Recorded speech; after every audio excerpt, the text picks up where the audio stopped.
Hello, Internet, and welcome to Paranormal Cell, the place where we dive deep into the theories and stories hiding inside your favorite games. Today, we are pulling back the curtain on the chilling story and that absolutely mind-bending ending of Little Nightmares 3. So if you're new here, consider subscribing. And without wasting another single second, let's get into it. Now, before we start, there are a few key things you should know. First thing, this game takes place way after the events of Little Nightmares 1 and 2, which means there will be a few familiar things. Now, let's talk about the world here. So, the world is divided into two parts, I say, or one part that is then subdivided into another. Whatever. There is the place called the Nowhere. It is a dream dimension. And then there is the Spiral, where most of the game takes place. So now, our very first character is Alone. This lady right here has a wrench with him, which he uses to do two things. First, smash things, and the other is being an everyday usual puzzle-solving object. And then comes this skinny dude called Lo. What are they doing with names this time? So this guy can shoot arrows, block gears, and cut ropes. He should be in the Olympics with this much accuracy. But our man has a special power with him that he can travel through mirrors. Now, as the basics are done, let's hop onto the story. The game starts as they throw us in a desert. Just to let you know, I am a genius. This ship we start the game in is the same we saw in Little Nightmares 1.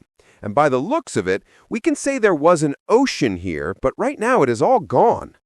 Likely, it takes place far ahead in the timeline of the Little Nightmares universe.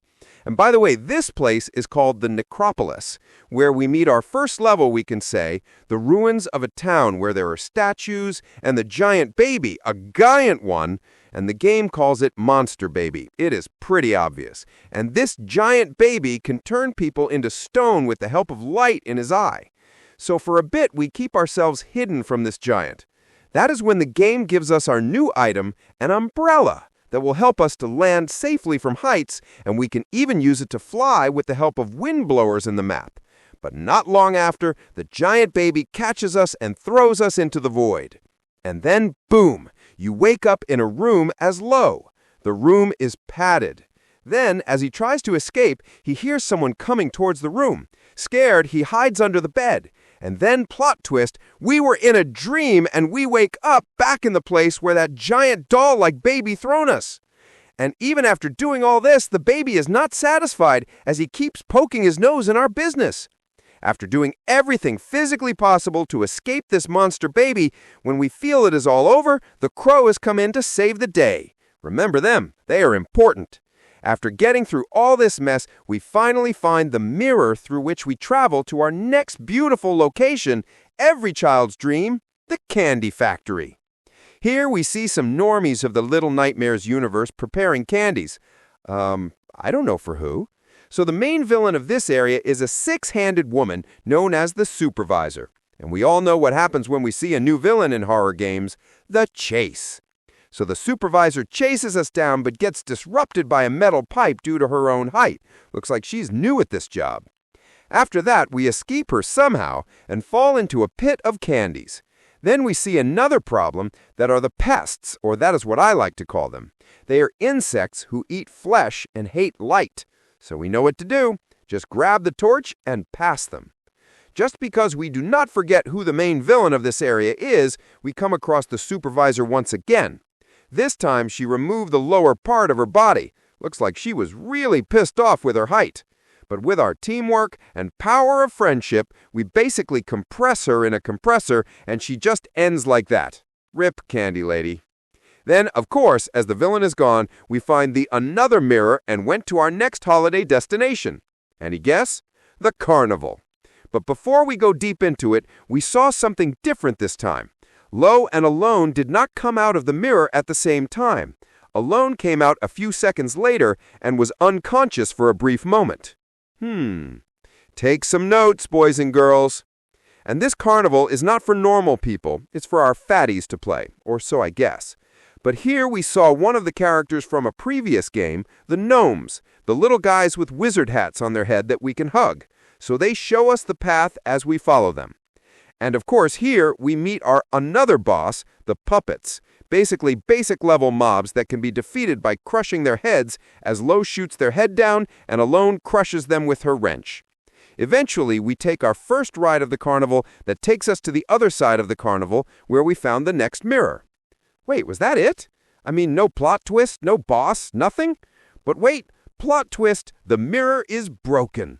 That means our hero cannot use it on it, which means we cannot escape yet, which also means there's some boss to come, and we have to find another way out. And boom, as I said, here comes the villain of the carnival. Basically, they are two, the Kin and the Kin Jr., or just Junior, I say, a living hand doll and its puppeteer. As they were dozed off in front of the TV, we try to sneak past, but due to skill issue, we cause a lot of noise, waking them up. At first, we escaped them, but not long enough when they caught us and put us in a cage. But Alone escapes. Unlike 6, Alone doesn't escape by herself, but helps Lo to escape with her, too. After that, we continue the cat and mouse chase for a couple of more times until we escape with a hot air balloon and burn the puppeteer's only companion, Junior, to fire, just because he was trying to stop us. Unfortunately, during the flight, we face a storm, and a thunderbolt hits us, and we wake up again in our cozy padded room where we saw the drawing of the places we went with Alone. We hide it in a garbage chute and hide under the most unpredictable place possible, under the bed. After some time, he comes out of there and took his drawing out. But with the drawing, something else came out. It was a doll that looked similar to Alone. Take some notes. Then again we wake up where we left off in the nowhere, in the Institute, and this time we land on an island in front of an asylum, a basic place for any horror game. Here we find spirits of the children who once lived here. Now comes my favorite part, the villains. For villains, we have nurses who have masks on their eyes so we can sneak past them, and the next one is the killer plant. They basically are the opposite.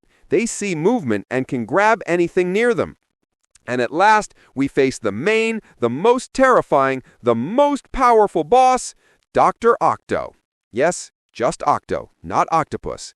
While we avoid this nerdy, humongous doctor with huge tentacle arms, we find a room that looked way more similar to the room which we wake up in between our crash-outs, which tells us that Lo was also one of the patients of the asylum, and the man coming to his door was Dr. Octo coming to check his sleeping pattern. And there we open the garbage door again, where we find the doll we saw earlier, but this time the doll has a power. When Lo grabs the doll transforms a few areas of its surrounding into how it was in the real world. The door once closed was now open, and once again Alone's wrench came to help to move the tentacles of the doctor by hitting a gong. The vibration caused by it made them move out of the way. After some more cat and mouse chase, we found the final mirror. But as Lo was about to enter, and he pulls his hand for Alone, Alone resisted to go with him, which gave the doctor enough time to throw the mirror and attack our heroes. And after a good fight, we defeat the doctor once and for all. But after dying, the doctor took the floor with him, causing both Alone and Lo to fall and causing the recreation of the iconic scene of Little Nightmares 2. But this time, Alone does not leave Lo like 6 did in the last game, but at the end, they both fall together, hugging each other, embracing their true friendship. Then the scene shifts again to the asylum room where Lo was hugging the doll, just like he was in the nowhere. Lo went to the garbage vent, took out his drawing, but on the place of his doll was Alone, and they both started drawing. Then we transitioned back to the nowhere where they find the last mirror, but again Alone tries to resist, but Lo took her with him. But after a few moments, we see Alone was thrown back and the mirror shattered, meaning she would not be able to leave the place forever. And then Alone slowly started to fade away.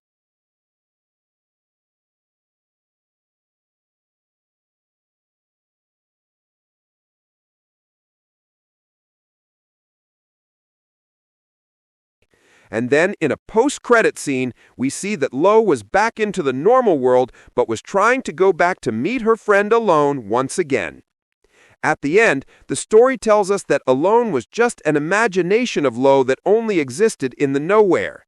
but it also tells us that 6 and Mono also had the same power, and the last of the games also took place in the nowhere, and both Mono and 6 were real as they have superpower.